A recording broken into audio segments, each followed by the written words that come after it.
सैन्य मामलों के जानकारों ने पहलगाम हमले को लेकर बहुत बड़ी बात कही और दावा किया है कि ये घटना पाकिस्तान की तरफ से बदले की कार्रवाई के रूप में देखी जानी चाहिए, क्योंकि हाल ही में पाकिस्तान के भीतर कुछ ऐसा हुआ था जिसका आरोप उसने भारत पर लगाया था और अब कथित रूप से भारत के साथ ये बदला ले लिया गया है। इसके साथ ही जानकारों का ये भी कहना है कि ये पूरी तरह से भारतीय खुफिया एजेंसियों का फेल्योर है, यानी सिक्योरिटी का फेल्योर है। ऐसी तमाम घटनाएं घटी जिन्हें देखकर चौकन्ना हो जाना चाहिए था, मगर इसी वीडियो में हम आपको बताएंगे कि कैसे चौकन्ना होने की बजाय आतंकियों के लिए मैदान साफ कर दिया गया। जी हां, दो पत्रकारों ने मैदान साफ करने को लेकर अंग्रेजी में एक ऐसी रिपोर्ट छापी है जो चौंकाने वाली है। आतंकियों का रास्ता साफ करने को लेकर बहुत ही बड़ा खुलासा हुआ है। वैसे इस हमले पर जिस तरीके से नरेंद्र मोदी ने रिएक्शन दिया और तुरंत चुनावी मोड में आ गए, उसे देखकर एक संदेह यह भी है कि क्या यह सिर्फ बिहार ही नहीं बल्कि पूरे देश के चुनाव में राष्ट्रवाद का तड़का लगाने के लिए हो रहा है। आप कहेंगे कि पूरे देश का चुनाव तो अभी 4 साल बाद है। अरे घबराइए नहीं, मोदी है तो मुमकिन है। उसका इलाज भी ढूंढा जा रहा है कि कैसे चुनाव जल्दी हो सकता है। अभी थोड़ी देर में पता चल जाएगा कहानी पूरी क्या है। वहीं एक सवाल यह भी है कि जिस तरीके से चीन ने हमारे 20 जवानों को मारा, 4000 स्क्वायर किलोमीटर से ज्यादा की जमीन कथित रूप से कब्जा ली, मगर नरेंद्र मोदी उसका नाम नहीं ले पाए।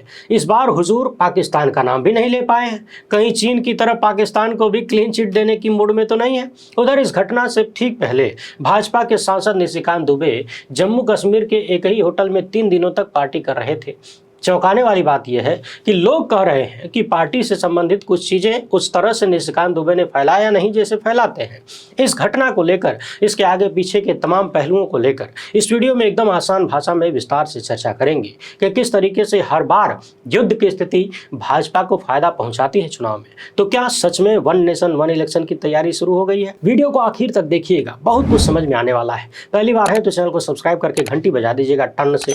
हर वीडियो को लाइक और शेयर करना जरूरी होता है। ये सारे काम बिल्कुल फ्री हैं, यानी मुफ्त में आप इस चैनल को मजबूत कर रहे हैं। 2 सेकंड लगता है, अभी निपटा लीजिए। इसके अलावा आपको मालूम है कि हम किसी धन्ना सेठ या राजनीतिक दल के दम पर नहीं चलते, तभी उन मुद्दों पर खुलकर बात हो पाती है। वो सवाल कर पाते हैं जिन्हें छुपाने के लिए गोदी मीडिया को पैदा किया गया है। हमारा काम पसंद आता हो तो इस QR कोड या फिर मोबाइल नंबर का प्रयोग करते हुए जो भी हो सके आर्थिक सहयोग भेजने का प्रयास जरूर करें, ताकि गोदी मीडिया के जहरीले प्रकोप को कम करने का हमारा छोटा सा प्रयास चलता रहे। सौगंध मुझे इस मिट्टी की, मैं देश नहीं झुकने दूंगा, मैं देश नहीं मिटने दूंगा, मैं देश नहीं बिकने दूंगा।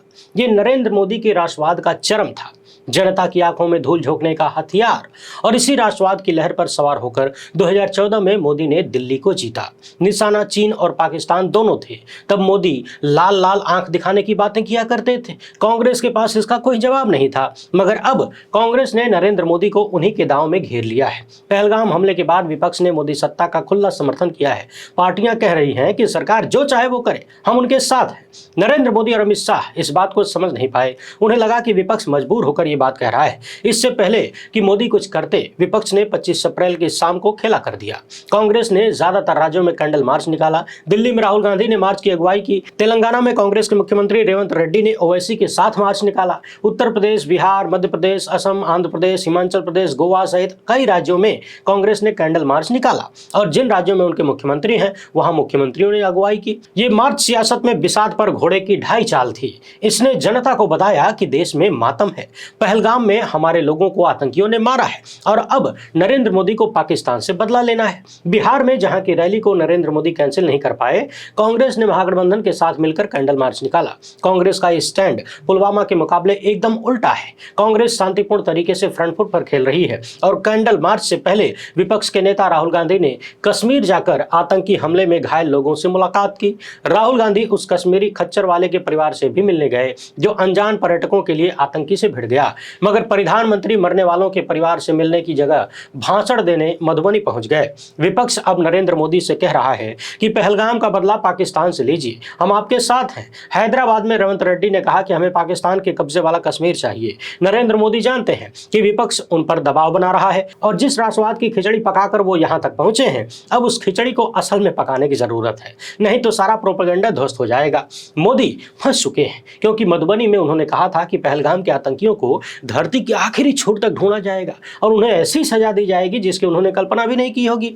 तो अब नरेंद्र मोदी को बिहार की धरती से दुनिया को दिया गया अल्टीमेटम पूरा करना है। और जो खबरें निकल कर आ रही हैं वो बता रही हैं कि पहलगाम में मोदी सत्ता पूरी तरह से फेल हो गई, मगर विपक्ष नरेंद्र मोदी से इस्तीफा नहीं मांग रहा है, वो कह रहा है कि बदला लीजिए। विपक्ष को मालूम है कि पहलगाम की बैसरन घाटी की सुरक्षा को मोदी सत्ता ने राम भरोसे छोड़ दिया था, जिसके चलते आतंकियों को मौका मिल गया। सवाल यह है कि बैसरन घाटी से किसके कहने पर सुरक्षा हटाई गई, किसके कहने पर सीआरपीएफ को बैसरन घाटी से हटाकर कहीं और तैनात कर दिया गया? क्या यह अमित शाह के कहने पर हुआ या राजनाथ सिंह के कहने पर हुआ? 140 करोड़ का देश जानना चाहता है कि किसके कहने पर बैसरन घाटी से सुरक्षा हटाई गई।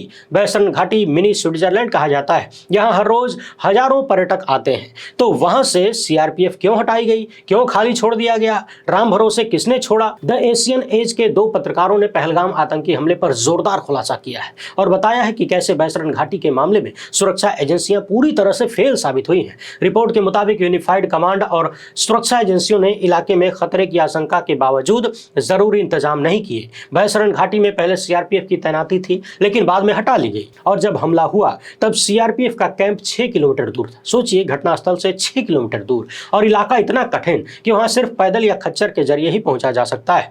इसी का फायदा आतंकियों ने उठाया और हमले से पहले आतंकियों के लोकल सपोर्टर्स ने इलाके की रेकी की थी। अब ये चर्चाएं हो रही हैं। इसके बाद पाकिस्तानी खुफिया एजेंसी और आतंकी नेटवर्क ने हमलावरों को जमीन पर उतारा। आतंकी इतने चतुर थे कि उन्होंने कोई डिजिटल डिवाइस यानी मोबाइल वगैरह का इस्तेमाल नहीं किया ताकि कहीं से कोई पकड़ में ना जाए। हालांकि एक चाइनीज गैजेट मिला है जिसे डिकोड किया जाना बाकी है और हमले में बचे लोगों ने कहा कि आतंकी पश्तो भाषा में बात कर रहे थे। इससे पता चलता है कि आतंकी पाकिस्तानी थे। सवाल यह है कि क्या यह हमला होने दिया गया या फिर हमला रोका जा सकता था और जानबूझकर छोड़ दिया गया? क्या यह सिर्फ एक खुफिया नाकामी थी या फिर कुछ और? क्योंकि गुजराती ठग किरण पटेल को आप भूले तो नहीं होंगे, जो खुद को पीएमओ में स्ट्रेटजी और कैंपेन का एडिशनल डायरेक्टर बताता था और जेड सिक्योरिटी के साथ कश्मीर में घूमता था। उसकी सुरक्षा में कमांडो लगे रहते थे, 5 स्टार सुविधा पाता था और यह मामला सिर्फ 2 साल पुराना है। अब आप सोचिए कि सुरक्षा एजेंसियों की प्राथमिकता क्या है। एक गुजराती ठग मोदी का नाम लेकर वीआईपी ट्रीटमेंट ले लेता है और पहलगाम आतंकी हमले में मारे गए पर्यटकों के परिजन बिलख बिलख कर बता रहे हैं कि सुरक्षा के कोई इंतजाम नहीं थे। जिम्मेदारी कौन लेगा? पूरी की पूरी भाजपा और उनकी सत्ता हिंदू मुसलमान करने में जुट गई है। सवाल यह है कि क्या इन हिंदू मुसलमान कर देने से सवाल छुप जाएंगे? लेकिन बात सिर्फ गुजराती ठग किरण पटेल की भी नहीं है। आतंकी हमले से 10 दिन पहले बीजेपी सांसद निशिकांत दुबे गुलमर्ग की सुरक्षा व्यवस्था में पार्टी कर रहे थे, शादी की सालगिरह मना रहे थे और जिस होटल में ये पार्टी हुई उसका नाम है द खैबर। इस आलिशान होटल का एक रात का किराया 60,000 से ज्यादा है।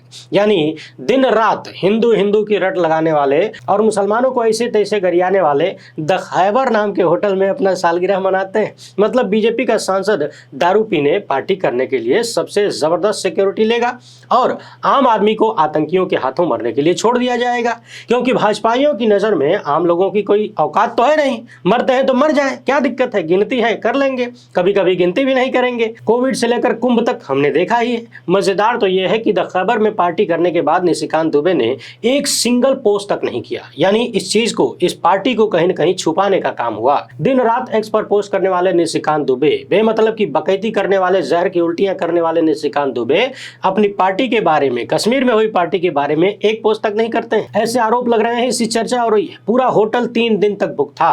तो सवाल यह है कि कितने लोग पार्टी में शामिल हुए, किन कंपनियों के लोग शामिल हुए और पार्टी का बिल कितने का आया? क्या पार्टी में शराब दिल्ली से ले जाई गई थी? तो इसकी परमिशन किसने दी? क्योंकि कश्मीर में बाहर से शराब ले जाना मना है। सबसे बड़ा सवाल कि 3 दिन तक बुक इस होटल की सुरक्षा किसके हवाले थी? अब आप जरा सोचिए कि पहलगाम आतंकी हमले से पहले विपक्ष के किसी नेता ने गुलमर्ग में पार्टी की होती तो गोदी मीडिया उसका क्या हाल करता?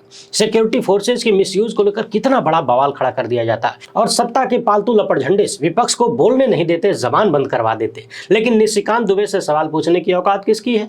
और जब सर्वदलीय बैठक में विपक्ष ने सवाल किया तो अमित शाह ने कहा कि सरकार को इस बात का अंदाजा ही नहीं था कि आतंकी टूरिस्टों को निशाना बनाएंगे। वाह रे सरकार, क्योंकि कश्मीर में ये ट्रेंड रहा है कि आतंकी टूरिस्टों को निशाना नहीं बनाते हैं। ये गृह मंत्री का जवाब है। लेकिन अमित शाह भूल गए कि 370 की समाप्ति के बाद ही कश्मीर में बाहर से आए लोगों को टारगेट किया जाने लगा था और 370 का खात्मा 2019 में हुआ था। तो 6 साल में शाह को इतना नहीं समझ में आया कि कश्मीर में क्या हो रहा है, और सरकार आतंकियों को भोला मानुस मानकर बैठी कि वे टूरिस्टों को निशाना नहीं बनाएंगे। क्या टूरिस्ट उनके रिश्तेदार हैं? तो दोष किसे दिया जाए?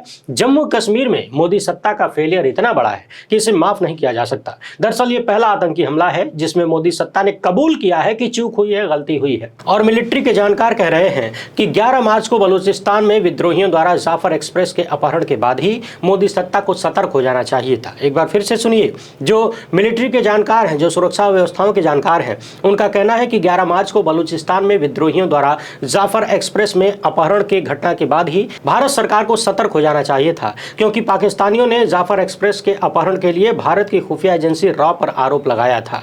ट्रेन का अपहरण करने के बाद बलूच विद्रोहियों ने 2 दर्जन से ज्यादा लोगों की हत्या कर दी थी। आईबी के रिटायर्ड अधिकारी और सुरक्षा विश्लेषक अविनाश मोहन ने कहा कि पहलगाम का हमला 100% जाफर एक्सप्रेस का बदला है।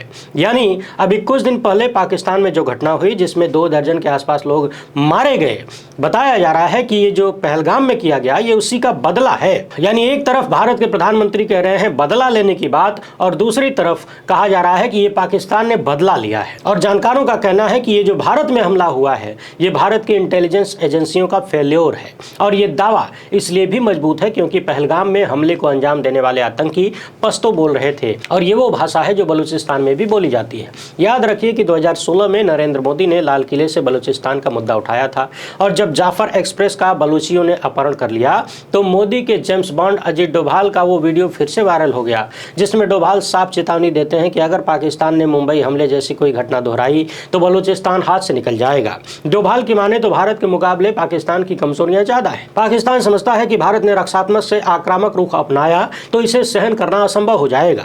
आप एक और मुंबई हमला कर सकते हैं लेकिन बलूचिस्तान हाथ से निकल जाएगा।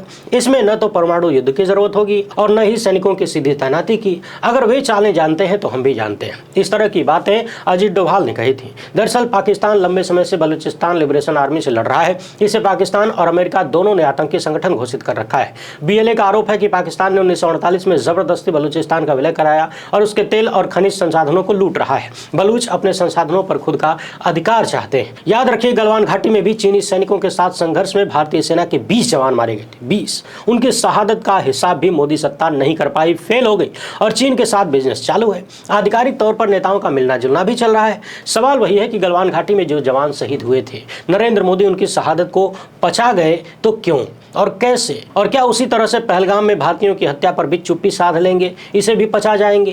कांग्रेस कह रही है कि नरेंद्र मोदी की हिम्मत नहीं हुई कि वो मधुबनी की रैली में पाकिस्तान का नाम ले लें। यानी जिस तरीके से हुजूर चीन का नाम नहीं ले पाए थे, इस बार पाकिस्तान का नाम नहीं ले पाए। ये ठीक वैसे ही है जैसे मोदी ने कहा था कि न कोई घुसा है न कोई घुसा आया है, मतलब चीन का नाम भी नहीं लिया और अब पाकिस्तान का नाम नहीं ले रहे, और हमारे 20 जवान तिरंगे में लिपट कर लौट गए। मोदी सत्ता आज भी ये खुलकर नहीं कह पा रही है कि चीन ने हमारी जमीन पर कब्जा कर रखा है। तो कांग्रेस ने बहुत शांतिपूर्ण तरीके से नरेंद्र मोदी को सियासी बिसात पर घेर दिया है। महामानव पर दबाव बढ़ता जा रहा है, और जो पाकिस्तान में हो रहा है वो बता रहा है कि पाकिस्तान पूरी तरह से सतर्क है। इस बार शायद सर्जिकल स्ट्राइक जैसी चीजें करना आसान नहीं होगा। एलओसी पर गोलीबारी शुरू हो गई है और पाकिस्तान पैनिक मोड में है कि भारत मिलिट्री एक्शन ले सकता है। पाकिस्तान के रक्षा मंत्री ख्वाजा आसिफ दुनिया भर के चैनलों पर घूम घूम के कह रहे हैं कि पहलगाम का आतंकी हमला एक फॉल्स फ्लैग है। पाकिस्तानी मंत्री ने यह भी कहा कि अमेरिका और पश्चिमी देशों के लिए पाकिस्तान 3 दशक से गंदे काम कर रहा है, यानी आतंकवाद की शरणस्थली बना हुआ है। वैसे पाकिस्तानी मंत्री से पूछा जाना चाहिए कि अब वो किसके लिए भारत में, अफगानिस्तान में और ईरान में भी आतंक फैला रहे हैं। एलओसी पर पाकिस्तानी एयरफोर्स एक्टिव हो गया है और पीओके में सैनिकों का जमावड़ा बढ़ रहा है। नए ठिकाने बनाए जा रहे हैं और पाकिस्तान सरकार ने तेल और गैस कंपनियों को पर्याप्त स्टॉक जमा करने के लिए कहा है। तो क्या ये तैयारी सिर्फ पाकिस्तान कर रहा है या फिर नरेंद्र मोदी भी पाकिस्तान के साथ जंग चाहते हैं? तो पहली बात ये कि देश में 1 नेशन 1 इलेक्शन को लेकर तैयारी जारी है। मीटिंगों का दौर चल रहा है। ये नरेंद्र मोदी का पेट प्रोजेक्ट है और देश में एक साथ चुनाव कराने के लिए एक ऐसा मुद्दा चाहिए जो मोदी लहर पैदा कर सके, क्योंकि जनता के तमाम मुद्दों पर सत्ता फेल है। एक बार नहीं कई बार फेल है और राष्ट्रवाद से बढ़िया कोई मुद्दा हो नहीं सकता।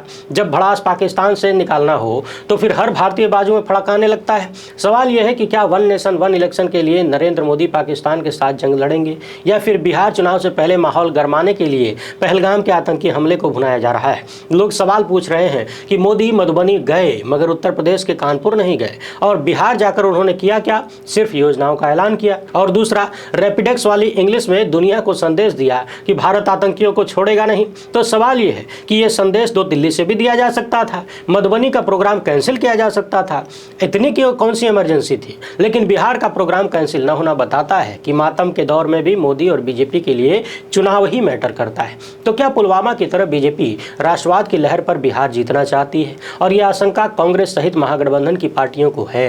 तभी तो पटना में कैंडल मार्च निकालकर बताया गया कि जम्मू कश्मीर में आतंकी हमला हुआ है और मोदी को उस हमले का बदला लेना है। कांग्रेस या विपक्ष 2019 के लोकसभा चुनाव की तरह इस बार नरेंद्र मोदी को वॉक ओवर देने वाला नहीं है, क्योंकि 6 साल पहले मोदी ने पूरी बेशर्मी से पुलवामा के नाम पर वोट मांगा था और उस समय कांग्रेस इतनी कमजोर थी कि वो मोदी के नैरेटिव में फंसती गई। सवाल करते भी थे तो सवालों में नहीं लपेट दिया जाता था। आज कांग्रेस के पास एक लीडर है और वो मांग कर रहा है कि मोदी पहलगाम का बदला लेने के लिए एक्शन लें। विपक्ष खड़ा है साथ में।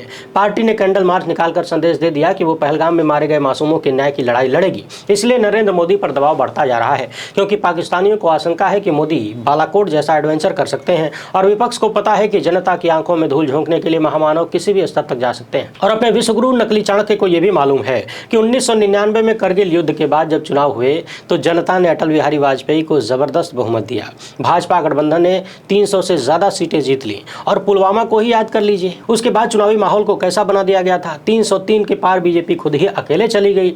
ये अलग बात है कि चुनावों पर, चुनावी प्रक्रिया पर और वोटों की गिनती पर तमाम सवाल हुए, लेकिन इस तरह का माहौल क्रिएट कर दिया गया कि सवाल दब गए। लोगों ने उस जीत को सच्चा मान लिया। यानी पुलवामा का सियासी असर भी मोदी भूले नहीं है। सच्चाई ये भी है कि 2024 के बाद मोदी 240 पर अटक गए। भले ही उन्होंने हरियाणा, महाराष्ट्र जैसे राज्यों में ताल ठोक कर चुनाव जीता हो, लेकिन हर चुनाव पर सवाल है। विपक्ष ने धांधली का आरोप लगाया है और इन चुनावों से मोदी सत्ता की सेहत पर कोई खास असर नहीं पड़ा है। और मोदी की बैसाखियों से छुटकारा पाना है तो बिहार जीतना होगा। पिछले 10 महीने में 56 इंच छाती लगातार कमजोर हुई है। महंगाई, बेरोजगारी का हाल आई हो अटल चाचा पिएजी अनार हो गई वाला हो गया है। देखना यह है कि जनता के मुद्दों को छोड़कर चुनावी सत्ता की परवाह करने वाले नरेंद्र मोदी पहलगाम का बदला कैसे लेते हैं, क्योंकि भाजपा का इतिहास खुफिया एजेंसियों के निकम्मेपन से भरा पड़ा है।